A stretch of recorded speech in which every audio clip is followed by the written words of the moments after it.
آج کا عنوان ہے بے شک یہ بہت بڑی آزمائش تھی۔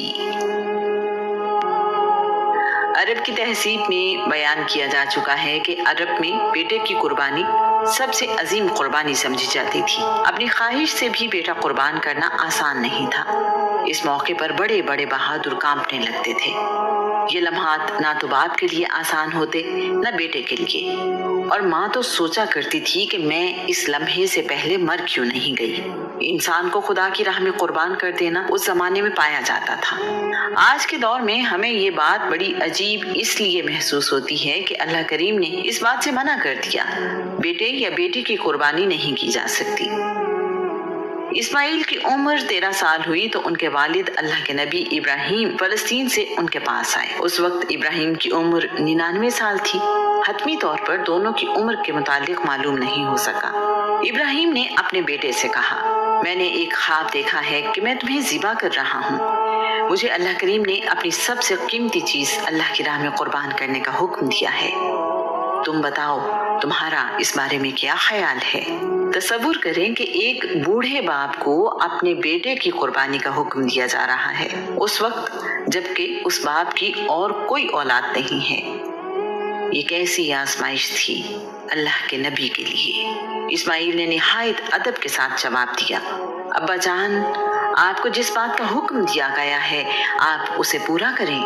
اللہ نے چاہا تو آپ مجھے صبر کرنے والوں میں سے پائیں گے۔ اللہ کا برگزیدہ نبی اپنے بیٹے سے کس معاملے میں رائے لے رہا ہے؟ جان کی قربانی کے لیے۔ بیٹا بھی آنے والے وقت کا نبی ہے۔ جواباً عرض کی، ابا جان، جیسے آپ کا حکم۔ یہ فیضان نظر تھا یا کہ مکتب کی کرامت تھی؟ سکھائے کس نے اسماعیل کو آداب فرزندی؟ کیا اسماعیل باپ کے حکم کا ادب کسی درس گاہ سے سیکھ کر آئے تھے، یا ان کے والد کی نظر کا کمال تھا جو سب سیکھ گئے؟ کیا یہ کہنا آسان ہے؟ کیا یہ سننا آسان ہے؟ کیا اکلوتے بیٹے کو قربان کرنا آسان ہے؟ کیا قربان ہونے کے لیے تیار ہونا آسان ہے؟ قربان کرنے کا حکم اس وقت دیا جا رہا ہے جب بیٹا نوجوانی میں داخل ہو چکا ہے۔ اللہ کریم کے الفاظ میں، جب وہ اپنے باپ کے ساتھ دوڑنے کے قابل ہوا۔ اپنے باپ کی اکلوتی اولاد ہے، باپ کی آخری عمر کا سہارا ہے، جس کے لیے ابراہیم نے اللہ کریم سے دعا مانگی۔ اللہ کریم نے اس دعا کے جواب میں انہیں ایک نرم دل بیٹے کی خوشخبری دی۔ بعد کے زمانے میں سیدہ سارہ سے اللہ کے نبی اسحاق پیدا ہوئے۔ اللہ کا پیارا بننا آسان نہیں۔ جتنا کوئی اللہ کے قریب ہوتا ہے اسے اتنی ہی زیادہ آزمائشیں دیکھنا پڑتی ہیں۔ ابراہیم نے چھری لی اور بیٹے کو لے کر دور وادی مینا، اسی وادی میں جہاں حج کے دنوں میں حاجی قیام کرتے ہیں، چلے آئے۔ مینا کی وادی مکہ سے 7 کلومیٹر دور شمال مشرق میں واقع ہے۔ یہ 7 کلومیٹر اس وقت طے کرنا کتنا بھاری ہوگا۔ یہ 7 سمندر طے کرنے سے کم نہ تھا۔ ہر قدم اٹھانا مشکل تھا۔ اللہ کریم نے اس کو اپنے حرم کی حد مقرر کر دیا۔ شیطان، جس نے آدم کو سجدہ کرنے سے انکار کیا اور دعویٰ کیا تھا کہ میں اللہ کے بندوں کو گمراہ کروں گا، اسی لمحے کے انتظار میں تھا۔ اس نے سوچا کہ اللہ کے نبی پر وار کرنے کے لیے اس سے بہتر موقع ہاتھ نہیں آئے گا۔ ابراہیم کے کان میں سرگوشی کی، یہ تو صرف آپ کا خیال ہے، کوئی حکم نہیں۔ بھلا کوئی بیٹا بھی قربان کرتا ہے؟ آپ کا تو بیٹا بھی ایک ہی ہے، بڑھاپے میں اولاد ملی ہے، سعادت مند اور خوبصورت اکلوتا بیٹا۔ ایسا نہ کریں، ابھی بھی وقت ہے، رک جائیں۔ یہ ایک خواب تھا، حکم تو نہیں۔ شیطان کا وار تھا تو بہت سخت، لیکن اللہ کے نبی ابراہیم کے ارادوں اور رب پر ان کے ایمان کو ختم نہ کر سکا۔ ابراہیم نے شیطان کو دھتکارا اور ایک کنکر اسے مارا۔ شیطان نے جب دیکھا کہ ابراہیم کو اللہ کریم کی رحمت نے مجھ سے محفوظ رکھا ہے تو اس نے اپنی سوچ کے مطابق آسان نشانہ ڈھونڈا۔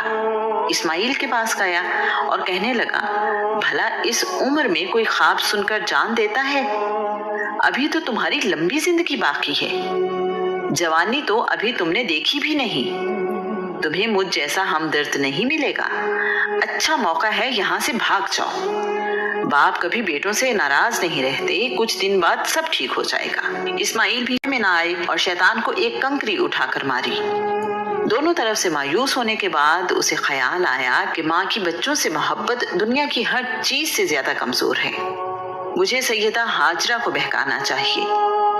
माँ अपने बच्चों की हिफाजत और जिंदगी के लिए सब कुछ भूल जाती है। सैयदा हाजरा अपने बेटे की मोहब्बत और फिक्र में नंगे पांव भाग रही थी। हाजरा की ममता तो पहले ही तड़प रही थी। उनका दिल इस परेशानी में डूबा हुआ था। अकलौता बेटा, बुढ़ापे का सहारा, हसीनो जमील, सआदतमंद। भला मेरा रब मुझे कहाँ तक आजमाना चाहता है। इस सब के बावजूद अल्लाह की प्यारी बंदी के होंठों पर यही अल्फाज थे, मेरे मालिक तू मुझसे राजी हो जा, मेरे मालिक तू मुझसे राजी हो जा। शैतान को यकीन था कि बाप और बेटा तो मेरे वार से बच गए हैं, सैयदा हाजरा को अपने दाम में फंसा ही लूंगा। सैयदा के पास गया और रोते हुए कहने लगा, तुम्हें याद है जब तुम्हारा बेटा गोद में था तो बाप उसे वीराने में बेसहारा छोड़ गया था। उसे तुम्हारी और बेटे की फिक्र होती तो ऐसा ना करता। अब वो जवान हो रहा है जिसे तुमने बड़ी मुशक्कत से पाला है। तुम्हारी जिंदगी की खुशी है, उसे कुर्बान करने ले जा रहा है। भागो, अरे रोको, वो तुम्हारे बेटे को ज़िबा कर देगा। उसके बाद जिंदगी भर पछताओगी अगर तुमने उसे रोक ना लिया। उसे रोको, उसे रोको। सैयदा हाजरा किसी से कम थी जो शैतान के बहकावे में आती। वो एक नबी की बीवी और आने वाले वक्त के नबी की माँ थी। शैतान के बहकावे में ना आई और उन्होंने शैतान को एक कंकरी मारी। अल्लाह करीम का शुक्र अदा किया जिसने उन्हें शैतान के वार से बचाया।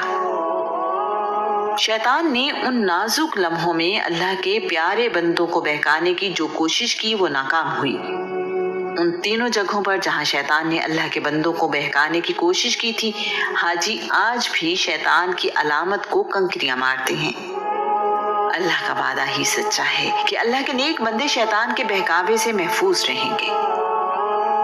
इब्राहिम ने अपनी आंखों पर पट्टी बांधी ताकि छुरी चलाते हुए कहीं हाथ बेटे की मोहब्बत में रुक ना जाए। ऐसा ना हो कि अल्लाह करीम के हुक्म की तामील ना हो सके। इस्माइल को माथे के बल जमीन पर लिटाया और छुरी चला दी।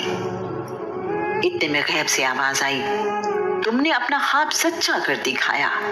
इब्राहिम ने अपनी आंखों से पट्टी हटाई तो देखा कि बेटे की जगह एक मेंढा कुर्बान हुआ पड़ा है। इस्माइल पास खड़े हैं, उन्हें कोई नुकसान नहीं पहुंचा। इब्राहिम, तुमने अपना ख्वाब सच कर दिखाया।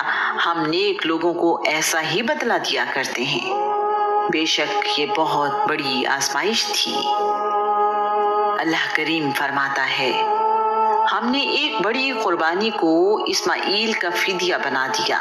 इब्राहिम इस इम्तिहान में भी कामयाब हुए तो अल्लाह करीम ने ऐलान फरमाया, बाद में आने वालों के लिए हमने इब्राहिम का जिक्र खैर बुलंद कर दिया। अल्लाह करीम ने अपने प्यारे बंदे से खुश होकर कहा, इब्राहिम पर सलाम हो। ये आजमाइश इतनी बड़ी थी कि इसमें कामयाबी पर अल्लाह करीम ने इब्राहिम पर सलाम भेजा। अल्लाह के नबी इब्राहिम की अजमत देखें कि कायनात का मालिक अपने बंदे पर सलाम भेज रहा है। मुसलमान इस वाक़े की याद में सुन्नत इब्राहिमी अदा करते हुए आज भी 10 ज़िलहज्जा ईद उल अज़हा पर जानवरों की कुर्बानी करते हैं। इस वाक़े के बाद इब्राहिम मक्का से फ़लस्तीन वापस चले गए। इस्माइल मक्का में ही क़याम पजीर रहे। उनकी शादी बनी जुरहम कबीले में हुई। उनकी बीवी का नाम रअला बिनते मजाज बिनते अमर जुरहमी है। अल्लाह करीम ने इस्माइल को 12 बेटे और एक बेटी अता फरमाई। बेटी का नाम नस्मा है। नस्मा की शादी अल्लाह के नबी इसहाक के बेटे इसू से हुई। उनके 3 बेटे हैं जिनके नाम रूम, फारिस और अशबान रखे गए। इस्माइल के बेटों के नाम ये हैं, नाबत, कैदार, अदबील, मेशा, मस्मा, दामा, मास, उदू, वतूर, नुफैस, तमा, कैदमान। अल्लाह के नबी इस्माइल ने 136 साल की उम्र में वफात पाई। इस्माइल को वालिदा के पहलू में हजर यानी हतीम के अंदर दफन किया गया। इस्माइल के बेटे कैदार की औलाद में मोहम्मद रसूलुल्लाह सल्लल्लाहु अलैहि वसल्लम पैदा हुए। रसूलुल्लाह सल्लल्लाहु अलैहि वसल्लम अंबिया के सरदार और आखिरी नबी हैं। अल्लाह करीम की तरफ से भेजी हुई आजमाइश में कामयाबी उस मेहरबान रब की रहमत के बगैर मुमकिन ही नहीं। जरा सोचिए, इस कायनात का मालिक जिस आजमाइश के बारे में खुद ये कह रहा है, ये बहुत बड़ी आजमाइश थी। वो कितनी बड़ी आजमाइश होगी। इसीलिए तो अल्लाह करीम ने इसका जिक्र कुरान मजीद में किया। ये भी कहा कि हमने इब्राहिम का जिक्र आने वाले लोगों के लिए बेहतरीन जिक्र करार दिया है। कुरान पाक में इरशाद होता है, फिर जब वो उसके साथ भागने दौड़ने के काबिल हो गया तो कहा, प्यारे बेटे, मैंने ख्वाब देखा है कि मैं तुझे ज़िबा कर रहा हूँ। अब तुम बताओ कि क्या राय है। कहा, अब्बा जान, आपको जो हुक्म दिया गया है आप उस पर अमल करें, इंशाअल्लाह आप मुझे साबित कदम पाएंगे।